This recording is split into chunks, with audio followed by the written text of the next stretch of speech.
the war at Armageddon, and why the Imperium is in far more danger than any can presently conceive. Welcome, gentle listener, I am Baldermort, your faithful servant, and I wish to introduce you to the factions, forces, and faces of the Warhammer 40k universe, the grim darkness of the far future, where there is no time for peace, there is only time for war. And today, we shall be hearing the latest lore from the rest of the Armageddon expansion that sets the scene of the beginning of the 11th edition of Warhammer 40,000. I do not do this out of laziness or lack of inspiration.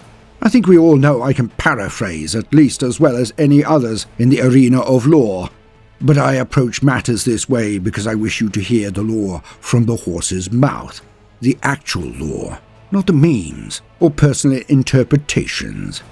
For things have changed considerably, as we shall hear, and the threat of the orcs has been magnified to a worrying degree. At the end of the reading, I shall give my thoughts and breakdown of the new lore and the deeply concerning situation the Imperium faces on Armageddon, and even across the entire galaxy. There will be timestamps in the video description if you wish to skip certain elements and cut to the quick. And so, let us be about it. To quote, Armageddon, a history of war. Armageddon. This world is synonymous with conflict and has known nothing but war for more than 5 centuries. Its ash wastes are strewn with the detritus of endless violence, and its beleaguered highs bear terrible scars. The history of the wars for Armageddon are long and horrifying. Some of these bloody conflicts are swathed in a shroud of secrecy, considered far too terrible for the minds of mortal citizens and soldiers to bear. Others are well known, none more so than the invasions of Ghazgkhull mag Uruk-Thraka. How many heroes have risen to prominence on Armageddon? How many martyrs have been made upon its gore-flecked sands? To compile an account of the wars for Armageddon is no simple task, for few still live to tell the tale of those first battles, yet the legends of fallen heroes live on. Princeps Curtis Mannheim, General Nikita Kurov, Captain Tycho of the Blood Angels. These names and more are still bellowed by the defenders of the war world's highs and held up as an example of the faith and sacrifice the Emperor demands of his subjects. In my studies of Armageddon's past, I have found as much inspiration as gloom. Now, as the orcs return, I beseech the defenders of Armageddon to look once more to the past, to draw upon the tales of heroism that litter its history. Ghazgkhull may think this world his, but Armageddon will endure, as it always has. Extract from Historiator Marshal Cator Verix's A Call to Arms, an account of the Armageddon Wars. Wars for Armageddon. Long before Commissar Yarrick engaged in his deadly running battle with Wazzdakka, he fought not one but 2 protracted campaigns against Ghazkhull. Detailed here, they are used as case studies of Imperial defense across the sector. For millennia, Armageddon's factories produced weapons and materiel to help fuel humanity's incessant wars. Armageddon's productivity and strategically significant location have made it a prime target for the Imperium's enemies. The most destructive of the wars to be fought on Armageddon were the invasions of Ghazgkhull and his orcoid hordes. The First War. Despite its formidable defences, the Hive world has borne the bloodshed and destruction of several apocalyptic conflicts. The earliest of these, thereafter referred to as the First War for Armageddon, saw heretic forces under the demon prince Angron butcher their way across the planet's continents. The invaders sowed much destruction, overrunning the continents of Armageddon Prime and driving deep into Armageddon Secundus before being halted. Angron would eventually be banished by the Grey Knights, but not before millions had been killed. Following the bloody conflict, the Grey Knights ruthlessly suppressed any knowledge of it, killing many millions more in the process.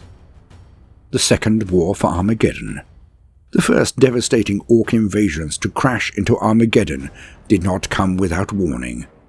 For weeks prior, freighter captains operating in the system's edges brought tides of disturbing warp phenomena, while time after time, readings of the Emperor's Tarot foreshadowed death and destruction.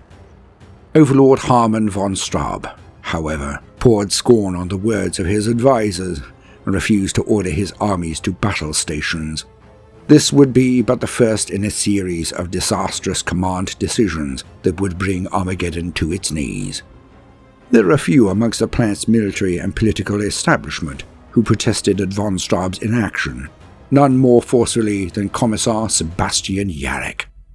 Yet even when the massive space hulk Claw of Desolation was vomited from the warp at the fringes of the system, von Straub refused to call for assistance. Overconfident and utterly dismissive of the threat posed by the Orks, the Overlord expected the aliens' progress to be halted long before they reached Armageddon's surface. Weeks passed, the monstrous space hulk grinding ever closer to Armageddon, obliterating satellite stations and defense platforms ill-equipped to combat such a colossal vessel. After a month, Claw of Desolation reached orbit, unleashing a rain of ramshackle dropships and rocks, partially mined asteroids fitted with gun decks and banks of engines and used as crewed void ships and landing craft into Armageddon's atmosphere. Even as the Ork invaders blundered down across the hive world, von Straub refused to request aid. Doing so, he believed, would be a cowardly display of weakness. It was only due to the foresight of Commissar Yarrick, who disobeyed the Overlord's direct orders to ensure that an astropathic distress call left the system, that the wider Imperium would learn of Armageddon's plight. For this act of defiance, Yarrick was banished to Hive Hades. Overlord von Straub remained convinced that Armageddon's existing forces could repel the Ork invaders. It would not take long for his catastrophic overconfidence and treasonous negligence to be exposed. The Orks came for Armageddon Prime first, striking with relentless fury and driving the defenders of Armageddon's hive back. In response, von Straub ordered piecemeal attacks and ill-advised counter-offensives that further degraded his forces. Within days, the Orks smashed into Hive Tempestora and Deathmire.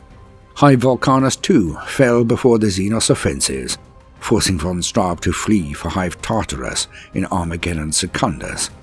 A handful of days after these initial assaults on Armageddon Prime began, additional waves of Orks landed on Armageddon Secundus.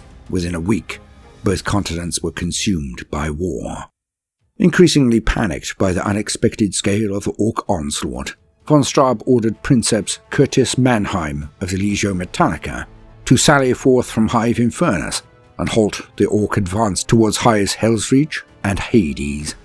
Princeps Mannheim protested the order, seeing that, without adequate Astra Militarum support, such an attack risked complete disaster. Yet von Straub refused to be swayed, forcing the Princeps to proceed against his judgment. Mannheim's forces met Gargants and millions of Ork infantry on the Ash Wastes. Despite the odds against him, Mannheim and his Titan crews fought with great bravery. His own Titan, Steel Hammer, destroyed a Gargant in single combat before it was overwhelmed by more Bemis and the Princeps mortally wounded. His last action was to overload his Titan's plasma reactor, resulting in a cataclysmic explosion that obliterated 2 more Gargants and incinerated Ork infantry for miles around. Mannheim had bought the defenders of Armageddon time to muster a cogent defense, but even this great sacrifice was not enough. The Ork onslaught soon gathered pace once more, Hive Infernus falling into the clutches of the seemingly unstoppable Orkoid hordes and forcing von Straub to flee again, this time to Hive Acheron. The tide turns. The first of several turning points came with the Ork advance on Hive Hades. Having been exiled here for insubordination, Commissar Yarrick forged alliances with Hive gangs, raised militias from the workforce, and reconstituted battered Astra Militarum units into effective fighting forces, while Yarrick's own soldiery repelled wave after wave of Ork assaults. Eventually, Ghazgkhull joined the fight, setting his considerable intellect to gouging Yarek's stubborn defenders out of their holdfast. Yet every method he tried was countered by the wily and experienced Commissar and the highest determined garrison troops. As Hades held out against the odds, the remainder of Ghazgkhull's armies pressed towards Hive Hellsreach and Acheron. At Hellsreach, they breached the walls, only to become bogged down by a committed Imperial resistance, organized and undertaken by soldiers and citizens alike. Acheron, the last unbreached bastion of resistance, seemed set to fall as orcs crashed against its walls in their teeming millions. Yet when it appeared that doom was nigh, however, the ash-thick skies split asunder. From the heavens came the angels of death. Thunderhawks and drop pods burned through the poisonous atmosphere to disgorge their Space Marine troops into the rear of the invaders' lines. What had seemed certain to be a crushing orc victory soon descended into a bloody rout as these new reinforcements slaughtered the unsuspecting orcs by the thousand. Assuming command of Imperial forces planet-wide, Commander Dante of the Blood Angels dispatched the newly arrived transhuman reinforcements across Armageddon Secundus. The Blood Angels were always at the forefront of the fiercest fighting. Marneus Calgar of the Ultramarines and Tushan of the Salamanders were also present, these champions of war leading their battle brothers against the orcs with incredible valor and skill.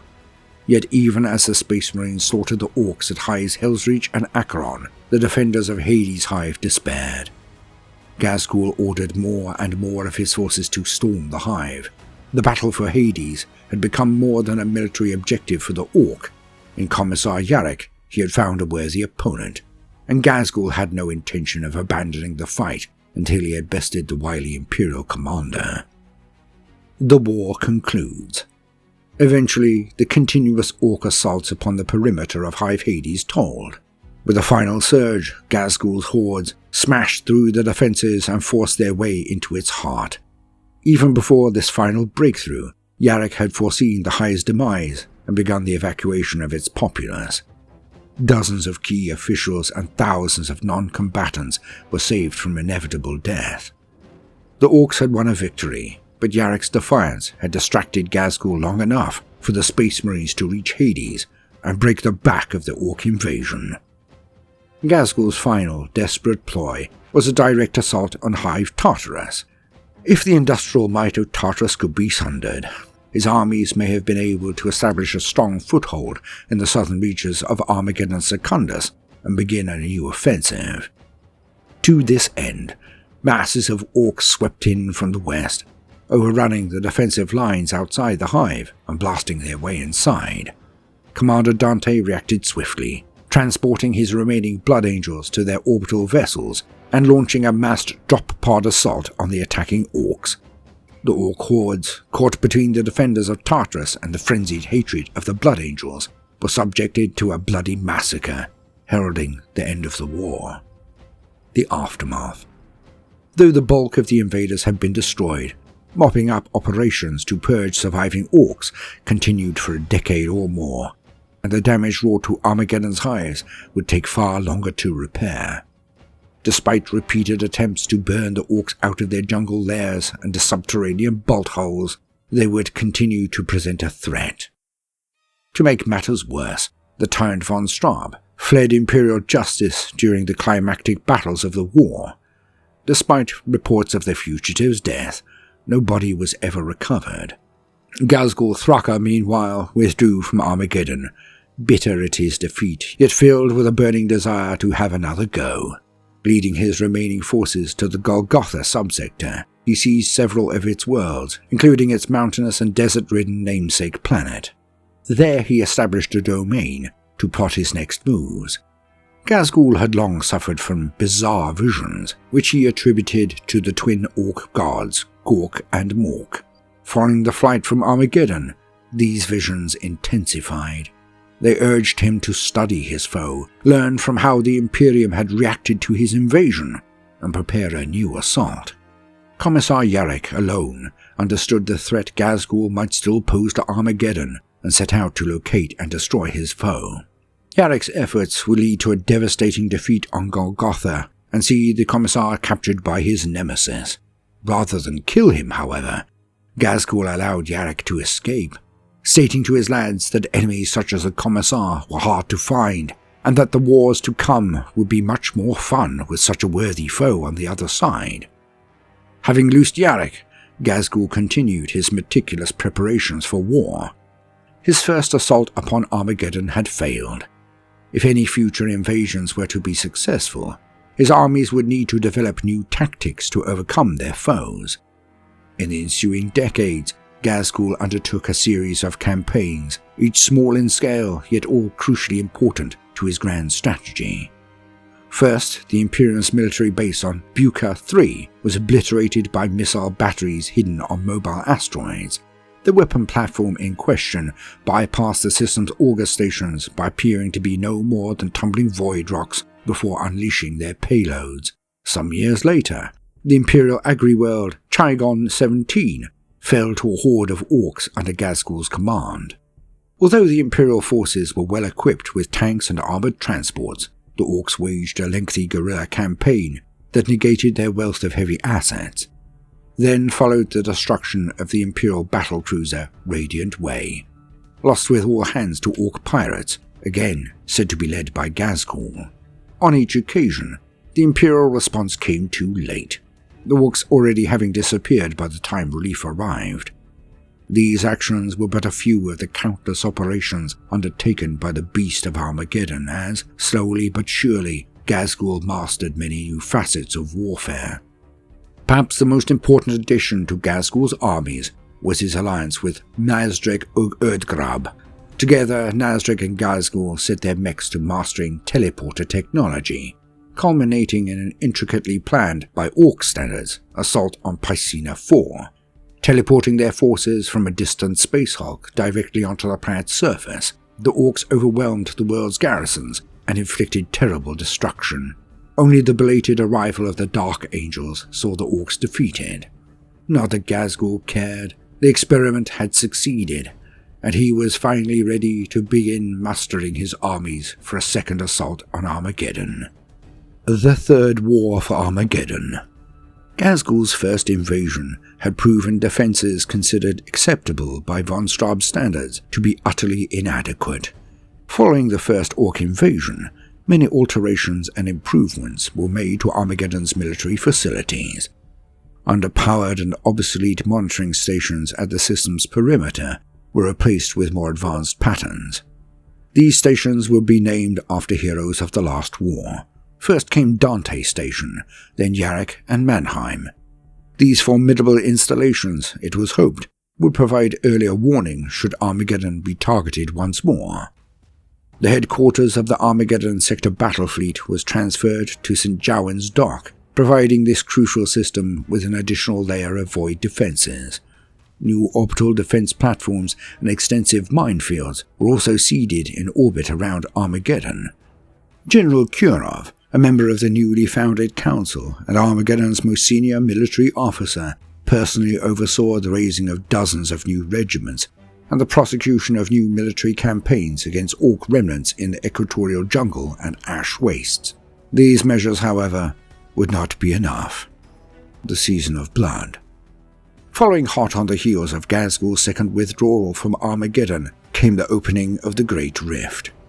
This cataclysm saw Armageddon assailed by a powerful warp storm. Thus followed a series of uprisings in the planet's hives, culminating in an invasion by the World Eaters and their demon Primarch Angron. Only with the aid of the Grey Knights were the Chaos Space Marines and their cultists and demons repelled. The climactic battles of this war saw a portal at the heart of the fire wastes, the Red Angel's Gate, presumably sealed, though the act of doing so cost the life of Grandmaster Rothmir Morvans, dozens of his battle brothers, and millions more besides. The invasion begins. While the first of Ghazkhull's invasions had struck at the Armageddon system alone, the second encompassed several systems at once. Orc pirates attacked the planet Minerva and launched assaults on neighbouring agri-worlds. Supply routes were likewise assaulted or blockaded, denying Armageddon raw resources and supplies of food. Within a few days of the first strike, at least a dozen worlds were under concentrated attack. it soon became clear that a war of epic proportions was about to envelop the Armageddon subsector. Rumours of Ghazgkhull's return ran rife. A rallying cry was sent to surrounding worlds, calling all available forces to muster upon Armageddon and prepare for war. Several chapters of the Adeptus Astartes were amongst those who heard these astropathic cries for aid. The bulk of the Orkoid fleet eventually emerged from the warp at the outer edge of the Armageddon system on the day of the Emperor's Ascension, exactly 57 years after the first Ork invasion. An alert from Dante's station was severed mid-transmission as countless vessels swarmed past, obliterating the augury post in a storm of battery fire. A flotilla of Imperial vessels, under the command of Admiral Parrell, left St. Jowan's Dock to meet the Ork onslaught above the system's outermost planet, Pellucidar. The ensuing naval battle saw dozens of Ork vessels destroyed, but the tide of scrap and steel arrayed against the Imperium soon made its weight of numbers count.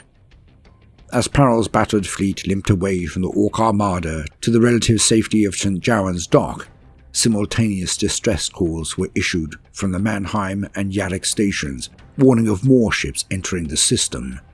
The data they relayed before their destruction tallied more than 2,000 warships and at least a dozen Space Hulks. Pausing only to bombard St. Jowan's Dock, they swept into Armageddon's orbit. The Ork's progress through the outer system took more than a month. In this time, the defenders of Armageddon set about mustering new regiments, erecting fortifications, digging trenches, and laying down minefields. Reinforcements began to arrive in the system, adding their might to the already formidable armies deployed around the world's hives. From the last of these transports strode Sebastian Yarrick, the venerable hero of Hades' hive. The Commissar addressed the Council of Armageddon, telling them all he knew of Ghazgkhull's most recent tactics and strategies. Ghazgkhull had spent plenty of time musing on the failure of his first invasion. He had become obsessed with overcoming Hive Hades' defenders, which had proven fatal to his earlier ambitions. This time he resolved to destroy the Hive in one fell swoop.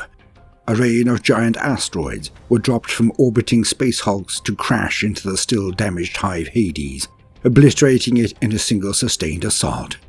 Rocks, dropships and landing craft followed, and within hours the Orks had established a series of footholds on Armageddon's surface. Acheron fell second, captured by the Orks with the assistance of the resurfaced traitor von Straub. On that same day, Ghazgkhull's invaders struck at Hive Volcanus, swarming over Volcanus Mountain and its orbital defense structures. Within hours, the aliens seized the surrounding heights, ringing Volcanus in steel and turning captured gun batteries on the defenders. At Deathmire, the Titans of the Legio Tempestor won a rare victory in those opening days, annihilating an entire tribe of Orks. The fighting unfolded in high sprawls, across open plains, through volcanic mountains, riverways and oceans. Ghazgkhull's Orks always in the ascendancy. Only the Space Marines met with any measure of success, launching repeated assaults to slow the Ork advance, reaching a stalemate. The Orks pressed their advantage around Hive Tempestora, using ramshackle submersible vessels, reportedly the work of an Ork mech, or mechs, known as Orchimedes. Having crossed the boiling seas from the fire wastes, these vessels burst from the polluted depths and disgorged mob after mob of Orks into the dock facilities and manufactorums at the northern edge of the Hive. Tempestora's Armageddon Steel Legion garrisons were overwhelmed, but retained enough discipline to organize a fighting retreat. Withdrawing to the Morphean line south of the Hive, Astra Militarum units gathered alongside Space Marines from the Storm Giants, White Scars, Marines Malevolent and Salamander's chapters. There they dug in their heels, fighting desperately to contain the Orks. At Acheron, an Imperial counteroffensive turned into a grinding campaign that proceeded slowly and bloodily through the outer districts. Loyal citizens within the Hive rose against von Straub and his Ork allies, and before long, the former Overlord supporters had been driven into the depths of the Underhive. The defenders of Hive Hellsreach clung to positions out in the Hive's docklands and outer districts. Chaplain Grimaldus of the Black Templars, having been dragged alive from the ruins of the Temple of the Emperor Ascendant, became a figurehead for the resistance. Meanwhile, at Vulcanus, the Orks continued hammering the hive from the Vulcanus mountain defense fortress, inflicting terrible damage on exterior defenses. Detachments of Tempestus Aquilons and Elysian drop troops were dispatched to recapture the fortress. This successful assault weakened the Ork siege and enabled the Liberator weapons batteries to be traversed south towards the Mannheim Gap, the largest navigable pass through the Vulcanus mountains. The Orks pressuring this approach were subjected to the devastating firepower of the fortress's guns. This did not stop them from attempting further assaults. The struggle for Vulcanus was a microcosm of the conflict at large, a grinding war of attrition from which no clear victor could be found. The call of the Great War. Despite the unparalleled carnage his armies had wrought upon Armageddon, Ghazgkhull had been denied outright victory. The war showed no signs of slowing, yet the Ork warlord found himself bored and unsatisfied. To make matters worse, the ever-present pressure in his rebuilt skull began to swell. He could hear voices raging in his mind, voices that he took as belonging to Gork and Mork. While he could not decipher their meaning, he became sure he must leave the Armageddon system to find what he sought. Retreating to his flagship, Killwrecker, he set course away from the system he had dedicated himself to conquering and out into deep space. In an effort to decipher his visions, he gathered a mob of weird boys upon the vessel's bridge. Perhaps with the deranged mystic's help, a course of action could be revealed. Yarrick was swift to organize a pursuit, accompanying High Marshal Helbrecht's Black Templars in tracking Ghazgkhull's passage through the warp. The twin fleets of Yarrick and Helbrecht caught up with Killwrecker in a barren region of space just beyond the Armageddon system, known as Haunted Gulf. Unable to escape Yarrick and Helbrecht's ambush, Ghazgkhull ordered Killwrecker into the heart of the enemy fleet, driving through his foe's superior firepower. Lance strikes ruptured Killwrecker's hull just as the vessel threatened to tear itself apart. Arcs of green energy engulfed the weird boys on the bridge in a strange light. They erupted, raw power bursting forth from open wars and eye sockets. In booming voices, they spoke as one in their death throes. The same almighty roar of Gork and Mork that Ghazgkhull had been hearing deep in his skull since he awoke from Grotznik's surgeries. It revealed to him his task. If he was to truly fulfill his destiny, he would need to think bigger, grander. The voices of Gork and Mork thundered in Ghazgkhull's cranium, urging him to defeat every other Ork warlord and assemble under his command a great war that would bring the galaxy to its knees. With that, the weird boys detonated, showering Ghazgkhull with gore and luminescent green energy. The surge of power roiled out beyond Killwrecker's hull, smashing into the Imperial vessels and shorting out warp drives and weapon systems. Simultaneously, Killwrecker flickered, blinked, and was gone, cast far away from Armageddon. Yarrick and Helbrecht despaired at Ghazgkhull's escape, knowing it boded ill for the entire galaxy. The two attempted to pursue the beast of Armageddon for a time, with Yarrick eventually catching up to Ghazgkhull on Icaria, with disastrous results. The citizens and soldiers of Armageddon, meanwhile, were given scant opportunity to rearm and rebuild. Many Orks remained on Armageddon, and the opening of the Great Rift threatened to spell further disaster for the embattled war world. Ghazkhull, the beast of Armageddon, returns. No Ork alive can compete with the might, vision, or notoriety of Grand Warlord Ghazkhull Mag Uruk Thraka. He is the greatest warlord and prophet his people have seen in millennia. Now, driven by escalating ambition and his desire to plunge the entire galaxy into never-ending conflict, he has returned to Armageddon at the head of his terrifying Great War. Ghazkhull left Armageddon to chase a greater dream than the conquest of just one world. Since his rise to power began, he had suffered intermittent visions that he believed were sent by the great green gods, Gork and Mork.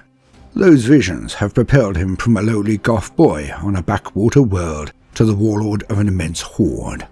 They had sent him back to the world of Armageddon not once, but twice, and then they led him away again. One war on one world was not enough. Ghazgkhull envisioned a great war that would embroil all the galaxy in an endless battle so spectacular that even Gork and Mork would batter their way into real space to join the fun. Rather than sit on Armageddon waiting for destiny to come to him, Ghazgkhull set off into the galaxy to find it. What followed was a brutal rampage across several star systems. Ghazgkhull devastated entire worlds, leaving nothing in his wake but the blackened ruin of toppled civilizations and the macabre remains of their defenders impaled on forests of spikes. He crushed Imperial and alien armies and navies alike. Most importantly, everywhere Ghazgkhull went, he challenged and overthrew the warlords of Ork tribes before adding their forces to his horde. Each time the Grand Warlord's hordes descended on another system or star fort, the frantic distress calls warned of a bigger and still bigger war. The defenders of Gremmencast wailed of hundreds of Ork warships spilling into their system in the hours before their cries were choked off forever. By the time of Ghazgkhull's invasion of the Olemnium Belt system, the reports were of thousands of Ork vessels and over a score of space hulks. Dozens of warlords formed Ghazgkhull's inner circle, some of whom had themselves been the banes of subsectors and masters of entire Orkoid realms, until the Grand Warlord came to give them a good kicking and make them fall in line. These include the great Tyrant of Jogga, Overfiend Gorbag, and even the infamous Wazzdakka Gutsmek, Nazdreg Ug Erdgrab. The latter had all but dropped into Ghazgkhull's lap following a calamitous teleporter mishap, while battling with the Tau of the Farside Enclaves.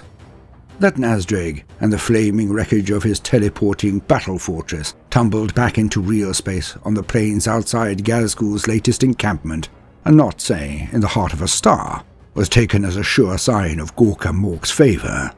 Certainly, as Ghazgkhull's great war continued to gather pace, it seemed his mere presence became a lodestone for Orks. More than one war veered suddenly off course and made for Ghazgkhull's current location in the galaxy, seemingly without the Orks themselves having any conscious knowledge of doing so. Ork-infested space hulks rode the currents of the warp at random, as they always had, yet with ever greater frequency they dropped back into reality amid the system-spanning immensity of the Great War. There could be no denying that Ghazgkhull's vision was coming true. However, the Grand Warlord remained dissatisfied. A new plan. For one thing, the process was taking too long. Ghazkhull was only dimly aware of grand events taking place beyond his sphere of influence, yet even he could not fail to notice that, on a galactic scale, things were not going well. Disquiet gnawed at the Grand Warlord. He worried that if he didn't close his iron fist tightly, then some other git might wind up breaking the galaxy before he could bring about his vision of infinite and unending battle. Moreover, even Ghazgkhull's influence had its limits. His war was now so colossal that it did not so much invade systems as roll over entire subsectors like some interstellar avalanche. Yet all that brute power was almost impossible to direct with haste or cunning. Ghazkhull often had no idea what warbands on the periphery of his hordes were up to, until long after they had gotten themselves in a fix, beaten each other to a bloody pulp or been picked off by smaller but more strategically compact forces. And so, as in the past, Ghazgkhull's glare was drawn back to Armageddon. Yes, he would most certainly turn the full fury of the Great War loose on the planet that had defied him, would show the Humies who was boss once and for all, and flatten all their big shiny cities into blackened craters. Yet that would just be the delicious keg of fungus brew alongside the real feast. In Ghazgkhull's mind there burned a vision of the Armageddon sector as an inescapable vortex of war, sucking in combatants from light years distant. Why dash around the galaxy chasing down orcs and enemies when he could bring them all to him? With the Great War at his command, Ghazgkhull now led a force that utterly dwarfed his previous invasion fleets. If he could turn its full might against Armageddon and its neighboring systems, he could light a beacon of warfare whose light would blaze across the galaxy from end to end. Every Ork in real space would come running for a chance to join the biggest fight there had ever been. Meanwhile, the Imperium would have no choice but to funnel more of their strength into trying to halt Ghazgkhull's rampage. Armageddon would become the heart of a conflagration of war that would leap from world to world, system to system, spreading until it engulfed everyone in the galaxy. Ghazgkhull had his vision. The challenge was how best to make it a reality. One of the Grand Warlord's greatest gifts, and one exceedingly uncommon amongst orcs, was his ability to learn from past mistakes swiftly and insightfully. He knew that were he simply to point the Great War at the Armageddon subsector and unleash it, the devastation would be apocalyptic and the fights magnificent. But victory would be far from guaranteed. He didn't want to give his enemies time to do too much sneaky plotting or to pick off his lads while their unwieldy war fleets lumbered their way in system. Ghazgkhull had already suffered one alarming near miss when Space Wolves under Ragnar Blackmane, seeking to halt his advance on Armageddon with a quite literally decapitating strike, almost succeeded in killing him. The newly recapitated Ghazgkhull wasn't about to give his crafty enemies another chance to ruin all his hard work by taking him and perhaps his subordinate war leaders out of the equation.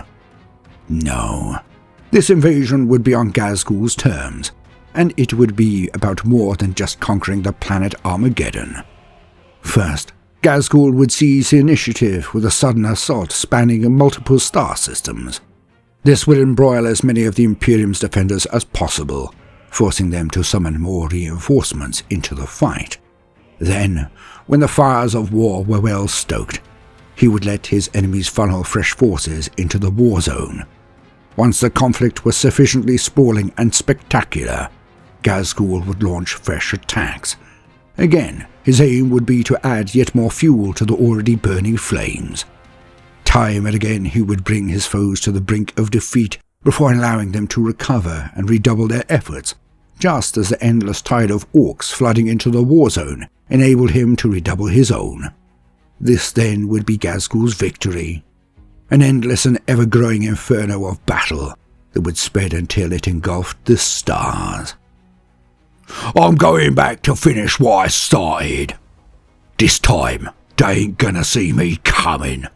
This time, I'm gonna stomp 'em all flat." Ghazkhull Mag Uruk Thraka. The Boss Boys. Ghazgkhull Thraka, like most Goth orcs, recognizes the value of brute strength, intimidation, and close-quarters violence. Where he differs from most Goths, however, is in his recognition of more cunning and unusual forms of warfare that other clans bring to the battlefield. Accordingly, his inner circle of advisors and war leaders includes hulking war bosses and all manner of unusual and highly useful odd boys. Boss Snikrot. A long-term crony of Ghazgkhull Thraka, Boss Snikrot is the wiliest commando on Armageddon. He wields a pair of long bladed knives he calls Mork's teeth, and delights in sawing them through throats and ramming them into spines. For years, Snikrot and his infamous Red Skull Commandos have made an absolute menace of themselves amidst the planet's equatorial jungle. He has come to understand human psychology well, and has led his lads in campaigns of both guerrilla and psychological warfare. The Red Skull Commandos have blown up ammo dumps with upended sacks of squigs laden with bombs. They used the mayhem as a distraction that allowed them to slip into Imperial Command bunkers, butcher the officers within, and leave them sat headless for horrified subordinates to find. They have hacked into Imperial Vox networks and filled them with the screams of abducted sentries. At Snikrot's command, they have carefully repositioned Imperial mines before luring victims into their midst, and have collected enough trophies from slain soldiers to raise macabre effigies through the wilds, intended to spread terror in the Imperial ranks. Snikrot himself has occasionally left the planet on secret missions, but his primary focus has remained Armageddon. During Ghazgkhull's absence, Snickrot focused on expanding the ranks of the Red Skull Commandos, inducting entire warbands of these murderous sneaks and setting them to bloody work. His mobile headquarters is aboard a Corvus Blackstar gunship he stole from Deathwatch operatives. Now that Ghazgkhull has returned, Snickrot has placed all of his murderous resources at the Grand Warlord's disposal, and Ghazgkhull has wasted no time making full use of them. Archimedes. Since Ghazgkhull's second invasion of Armageddon, Imperial Strategos and Inquisitorial operatives have hunted for the Big Mech, or Big Mechs, they have codenamed Archimedes. The most excellent and terrible implementation of Orkoid mechnology in the Armageddon war zone has been ascribed to this figure. From teleporting gargants to super-heavy invasion submersibles, the subterranean pulse bores that toppled Fort Gauntlet to the newfound horror of the mega Tellyshokka. Deathwatch kill teams are actively on the hunt for Archimedes, but amid the chaos and destruction of Ghazgkhull's new invasion, their mission is difficult indeed. Make no mistake, orcs are brutish creatures, yet he who understands their ingenuity does so at his own peril. Inquisitor Inigo Croyle. Nazdrag Ug Erdgrub. Nazdrag's mixture of wily cunning, inventive ingenuity, and self-interested malice have long seen him feature on the kill lists of many a watch fortress. Despite several close shaves, the devious Bad Moon remains at large. Nazdrag is a massive brute, never seen without a grotesquely ostentatious suit of trophy-smothered mega armor. His custom blaster wouldn't look out of place on a battle wagon, and the gem-studded glyphs on his boss pole proclaim his wealth and warrior skill. Wherever Nazdrag goes, Bad Moons gravitate in his wake, hoping for a share in the riches and fighting. Even though Nazdrag's teleporter mishap deposited him alone, boggled-eyed with shock and coated in ectoplasm and other orcs' blood, it didn't take long for him to amass a new following of Bad Moons from amongst the endless hordes of the Great War. Ghazkhull, for his part, admitted Nazdrag to his war council with a comparative minimum of violence and intimidation. He even made a show of thanking Gork and Mork for sending him such a cunning ally. He then made it clear in no uncertain terms that the Bad Moon had best live up to their expectations. No plotting behind Ghazgkhull's back, no splitting either. Nazdrag is more than happy to fight for Ghazgkhull Thraka and offer his insights into teleporter technology and overarching strategy. He is treated, if not quite as an equal partner, then certainly as one of the Grand Warlord's very best and most effective boss boys. Nazdrag currently leads his garish hosts against the mining worlds of Semtexia in Ghazgkhull's name, and has set his sights on looting an Imperial Warlord Titan to serve as his mobile throne room and walking fortress. Ugrok Glitztooth. A Bad Moon Big Mech who has amassed considerable power. Ugrok Glitztooth is the current ruler of Orc-held Hive Tempestora. Erratic and unpredictable in his whims, the Big Mech is the terror of his lads, who know that they are usually only one mistake from being forcibly wired into a death dread or handed over to his loyal cadre of mechs and pain boys for custom experimentation.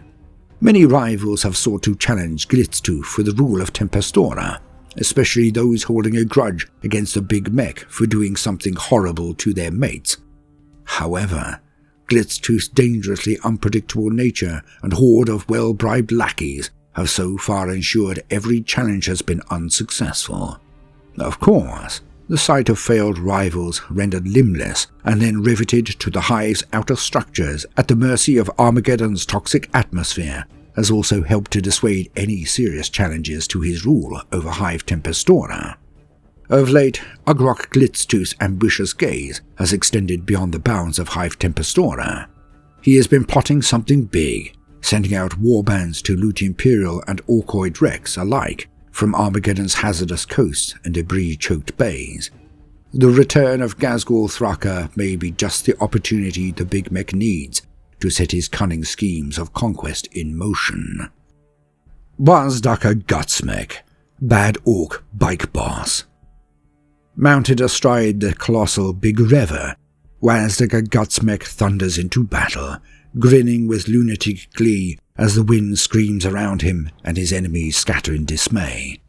There is only one requirement to join his mighty speed war. You have to keep up. Many legends have been told about Wazzdakka. They claim his blood is squig oil that boils as it surges through his veins. Some say he is a heart of iron, rivets and thundering pistons, or that he devours the spirit of every vehicle he overtakes at speed. Others swear blind that Mork built Wazzdakka in the god's own mech shop, before Gork breathed the fiery breath of life into his body and set him in the saddle to race forever. Such stories are doubtless primitive hyperbole, but they speak to the awe that Wazzdakka's myth evokes amongst his kind. Wazzdakka is renowned for his huge custom warbike, Big Rever. He has ridden, wrecked and rebuilt this monstrous steed many times, its loadout changing with Wazzdakka's whims. During one memorable period, Big Rever mounted a looted battle cannon so giant its recoil almost flipped the bike with each round fired. Currently, Wazzdakka's warbike incorporates an oversized custom shooter called Psycho Gatler, along with a throttle kit shocker engine that allows him to hurtle into battle even faster than usual and to teleport through solid objects to boot. This incredible turn of speed also comes in handy when Wazzdakka employs his grabber-dragger, a huge custom snagger claw.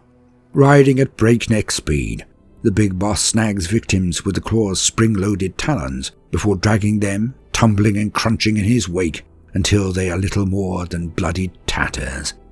Roaring to war at full throttle, Wazzdakka gleefully rides down even the largest quarry.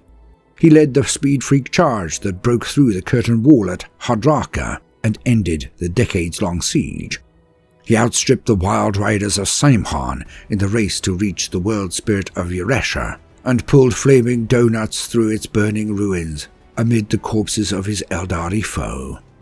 Wazzdakka is even said to have employed his skill in the saddle to take down an Imperial warlord Titan by leaping from a hab stack to smash headlong into the war engine's bridge and butcher its crew. "And nothing like a bit of high-speed crumping to start your day. Full throttle, lads. Put your feet down and give them humies a taste of hot steel." Wazzdakka during the siege of Wazzdakka. Wazzdakka.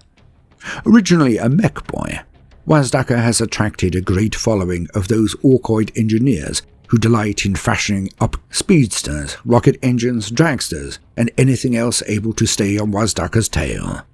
Alongside the swarms of warbikers, deathcopters and buggies race a veritable cornucopia of more exotic vehicles.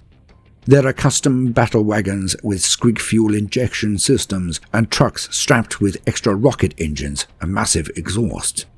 There are entire tribes of beast snoggers, their squig steeds enhanced for maximum speed. There are even battle fortresses converted to keep up the grueling pace. These latter boast enormous scrap grabbers and moors of mangling blades. Some even mount mech workshops atop their hulls and can pluck up damaged speedsters with claws and magnets to repair and refuel them mid-battle. Wazzdakka's interest in grand strategy is limited. He is, however, intelligent enough to know that relying on his cult's momentum and his followers' sheer speed and shock value will only get him so far. Wazzdakka has put a rough and rugged leadership structure in place that operates with minimal input from him. This allows him to issue a few simple orders whenever the need arises, and then focus on enjoying the breakneck rush to battle. It falls to an assortment of lesser bosses to disseminate those orders through glyph flags, signal rockets, shouting tubes, and even crude skywriting, and so get the many warbands of Wazzdakka all hurtling in the right direction. The big deal. Wazzdakka has long harbored the ambition to be the first orc to race across the entire galaxy, riding the full length of the cosmic highway of Big River. However, thanks in no small part to the Great Rift, or Gork's Grin as most cultured orcs know it, it is an ambition that looks less and less likely to come to pass. Each time Wazzdakka attempts to cross the belt of immaterial storms that tore the galaxy in two, he and his followers are spat back out into the Imperium Sanctus, However, this has not dampened Wazzdakka's resolve. Instead, he is gripped by redoubled fervor and a sense of purpose. When a newly recruited bunch of speed mechs let slip to him about Ghazgkhull Thraka's mega Tellyshokka, Ghazgkhull wasted no time in diverting the course of his conquests to rendezvous with the Great War, and a meeting with the Grand Warlord, Ghazgkhull, who knew well the value of a stick bomb assault hurled into the midst of the enemy, felt destiny at work, and swiftly struck a deal. If Wazzdakka delivered Ghazgkhull's initial thunderous headbutt to Armageddon's defenses and caused sufficient mayhem and carnage, Ghazgkhull would let the bike boss and his horde use the mega Tellyshokka. Wazzdakka was delighted. First, a rambunctious spell of breakneck racing and gore-soaked violence across Armageddon's infamous ash wastes. Then, his reward. An interstellar slingshot that would launch him and his speedwar right down Gork's throat, then fire them out the other end and off on their way to the far side of the galaxy. Fix-It de Grot. Most orcs go through Gretchen underlings like a flash kit goes through ammo drums, yet somehow Wazzdakka's Grot sidekick, Fix-It, has survived years in his master's service. The Gretchen attributes his survival to knowing when to cling behind the bullet-stopping bulk of his boss, and when to instead launch himself clear in the moments before vehicular calamity. Fix-It is also tremendously useful. No one else can achieve the perfect squig oil to promethium fuel mix that makes Big Reva run just right. Moreover, he has mastered the knack of clambering across the superstructure of Wazzdakka's monstrous warbike and making repairs mid-battle, wrenching, riveting and lashing while balancing precariously amid speeding bullets and leaping flames. The Mega Tellyshokka. Ghazgkhull's sudden invasion of the Armageddon subsector was not achieved by chance or good luck. Instead, it was enabled by the efforts of countless blood-drenched campaigns and by the product of the greatest concentration of orc genius and insanity to blight the galaxy in millennia. The Mega Tellyshokka. The titanic teleportation device that flung Ghazgkhull into the Armageddon sector was the deranged brainchild of the Grand Warlord himself, along with Warlord Nazdrek and the shadowy figure, or perhaps figures, codenamed Orkimedes. Teleporter technology was not a new tool for either Ghazgkhull or Nazdrek. Indeed, their efforts on Piscina 4 and elsewhere had elevated it from an entertaining way of dismembering luckless victims to a tool of strategy. During the first phase of the third invasion, Ghazgkhull had ordered the teleportation of entire warbands of orcs and gargants to provide his enemies with horrible surprises. Having seen how effective teleport assaults could be, he envisioned unleashing them even more. After extensive labor and the investment of truly mind-boggling quantities of looted material, the big mechs cobbled together the Mega Tellyshokka. This triumph of orcoid engineering was not, in fact, a single device. Early prototypes had proven vulnerable to being attacked by enemies or had caused cataclysmic side effects. The field test on Sawainden was disastrous. Yes, an Imperial hive world had been destroyed and countless humies turned explosively inside out by the misfiring mega teleporter. However, hilarious as the orcs found all this, a lot of useful mechs and hard-won loot vanished amongst the catastrophe. Moreover, though the subsequent field test on Icaria brought Ghazgkhull his opportunity to finally crop old Baelai, that was pure coincidence and little to do with a disaster that came closer than anyone wanted to admit to seeing Ghazgkhull killed. Nazdrek finally returned to Ghazgkhull's inner circle of trusted bosses, and still somewhat twitchy from his own near-death teleporter mishap, hit upon the solution. Rather than a static emplacement of titanic size, this Mega Tellyshokka was inspired by the whirly gubbins on the barrel of a shock attack gun. 10 colossal teleporter arrays built into custom cruisers could align their energies to bore an immense shock attack tunnel through the warp to vaguely approximate coordinates. The cruisers themselves could adjust their formation to generate a tunnel wide enough to accommodate entire invasion fleets, and could also turn tail and run if threatened. They could split up and travel under heavy Ork escort from system to system, ensuring Ghazgkhull's prized asset remained difficult for his foes to track down. The successful invasion of the Sligo system bore out the efficacy of this new technology. So pleased was Ghazgkhull with the results of the raid, that he festooned the cruisers with the skulls and bones of the countless defenders butchered during it. The mega Tellyshokka proved far more infallible. Aiming shock attack tunnels over the incredible distance required for Ghazgkhull's invasion plan was an exercise in guesswork. Their accuracy was further disrupted by the turbulence of the warp, and a plethora of overloads, burnouts, breakdowns, and pitilessly effective sabotage by the Space Marines of the Death Watch, while over a score of enormous Ork invasion fleets were successfully catapulted into the Armageddon subsector in the first hours of the invasion. Some of their ships arrive infested with demons or altered in horrific and unnatural ways. Some never rematerialized at all. Others were lobbed carelessly into the hearts of stars or cast into the cold interstellar void to wander until their fuel ran out and their crews fell upon each other in hunger and boredom. An unexpected side effect of the Mega Tellyshokka's deployment was also noted in that, wherever the device was aimed, there was a chance of enormous mass exchanges taking place. Artaxia's third moon, the Rimley's-class starfort, Obdurate Guardian, and an entire planet in the Armageddon system all vanished more or less in sync with the arrival of Ghazgkhull's teleported fleets. Where precisely these immense bodies and their unlucky inhabitants went, the mech boys neither knew nor cared. It certainly raised some questions and prompted vague feelings of unease among some of Ghazgkhull's more cerebral underlings. Yet the message was clear for now. The Mega Tellyshokka worked, and Armageddon's last and most significant invasion was well underway. End quote. Right. Now we are on the same page. Let us discuss. The issue here is far more harrowing than one might imagine, far worse than anything that has previously been thrown at the Armageddon system and its surrounding sectors.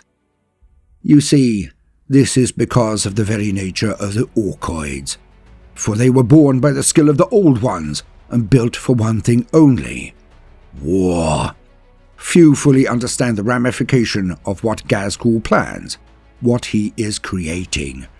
A realm of never-ending, unfettered war. Now some might say like an Eldar, or a Marine of the Legions who smashed them so thoroughly during the Great Crusade, when the Greenskins could not even hold their ancestral homeworld, Alanor. They are just dumb animals and thugs, a step sideways from the Tyranids, but of the same caliber. I simply cannot agree. The Tyranids are so similar in so many ways, this is true. Each engagement with them causes the Nids to gain power, for they adapt to the weapons, training, tactics, and doctrines of their foes. They are another endless tide that rolls over enemies, consuming everything in their path. Yet the Ork is no different in this regard. When an Ork dies, they spread spores that are carried by the winds and plant themselves into any viable patch of earth, the deepest, darkest segments of a hive, the forests and wildernesses of a world. They will rise again and again and again. When a world has been attacked by Orks, their infestation can be permanent. Only those with truly advanced technology and the will and endurance to perform constant vigilance can ever truly expunge the Ork from their planet. It can be centuries before they secretly grow their numbers in the unwatched regions of any world, then return, often more powerful than before. And in that time, the occupiers of said planet may become soft, lose their vigilance, or have been ground down by imperial tithes, insurrections, natural disasters, or Xenos incursions, or even civil war. Then, when the Ork returns, when it rises from the forests or dark places of the world, they will dominate the planet, grow in strength and numbers, and then explode out into the galaxy in a great war, threatening the peace and very existence of an entire subsector. Yet the threat this time is so much worse, For Ghazgkhull is the prophet of Gork and Mork, and he is no localized warlord. He has been Torktarius, been teleported across the different realms of the Orks, of which there are actually a startling amount still extant, and he has brought so many of them together. With this almost inexhaustible supply of Orks coming to Armageddon from every corner of the galaxy, using his new Mega Tellyshokka technology, the Imperium is in deep, deep trouble. What is worse is that he does not wish to just gain victory here. He does not wish to just conquer, though that would be bad enough. He is moved by the gods, Mork and Gork, who I assure you are no myth, fairy tale, or joke. If anyone outside of the Mechanicus know that Armageddon is actually Alinor, then it is they, the great green gods, and they are manipulating, driving, and rewarding Ghazkhull for his efforts, preventing him from being taken or destroyed. This can mean only one thing. The gods of the Orks wish them to evolve once more. For the Orks are a pale shadow of their former might. Once they were the dread Krork, the bane of the Necrons. They devolved due to being culled, being unable to wage the intensity of war that fed them and nurtured their strength, power, and ire. Yet, Gork and Mork tasked their prophet not to wipe out humanity, not to reclaim the stars, but to create a region of war that will draw in more and more forces of the Imperium. They wish their herald to create the very circumstances that led to their inherent power in the first place. They want their children, their people, the Orks, to become Krork again. There can be no other interpretation of their directions. And if this happens, if the war at Armageddon continues and escalates to a level where this is possible, then the Krork will be reborn. And imagine that. Imagine a race of warriors every bit as deadly as a space marine, who are 10 to 12 meters tall. And it gets worse. For the Krork would have technology to match their size. For this is the way of the Orks. When they gather, they do not just grow stronger, faster, and more aggressive. They also give birth to better mech and other odd boys. Their armor would be every bit as potent and protective as power armor. Their weapons would equal or exceed the lethality of their Astartes. Their weird boys may eventually be the equal of alpha-grade psychers. Just imagine that. Millions of 12-meter-tall warriors who barely acknowledge damage, have practically no pain receptors, have zero fear, and I mean that, not even of death, for they were never recipients of the curse of Azagorod. They would have armor better than the Space Marines, and psychers that could lay waste to entire country-size expanses at the flick of a wrist. And even so, the Imperium has no choice but to fight. Armageddon is so close to Fenris, but it is in the Segmentum Solar as well. It is merely 10,000 light-years from Holy Terror itself. Thus, it cannot be ignored or surrendered to the Ork. The Imperium will have no choice other than to feed its bravest, brightest, and best warriors into this confrontation. It simply has no choice. Forget the Tyranids, who attack the galaxy from the fringes and beneath. Forget the legions of the soulless Necrons, who creep from their slumber and expand out, for those are also on the galactic fringes in general. The Imperium has this threat right next door to its home, the throne world itself. Holy Terror, as we call it today. Earth, the very cradle of humanity. Every single battle the Orks fight will drain the resources of the Imperium, while increasing the aggression, size, and strength of the Orks, until finally they hit that tipping point, and they become the Krork again. The simple truth is this: unless the heroes of the Imperium can kill Ghazgkhull to remove the head from this Hydra, then the Imperium is utterly doomed. For even if they defeat the Orks at Alinor, Armageddon, there will not be enough left to fight the other existential threats encroaching on their realm. But even so, even if Ghazgkhull Mag-Uruk Thraka is slain, finally, will the Ork gods truly leave it there? or simply choose another herald, another prophet to lead their people. Many will ask, why now? Why have the gods of the orcs arisen? Why did they finally take a hand in the battles of real space? And this is simplicity itself. These are the times of ending. The great devourer consumes all in its path. The ancient enemy of the orcs has returned. Gork and Mork gather their people for the end.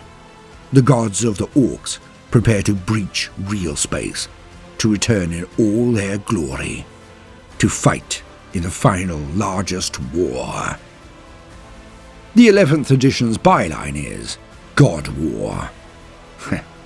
Why wouldn't Mork and Gork want to take part in the greatest war of all?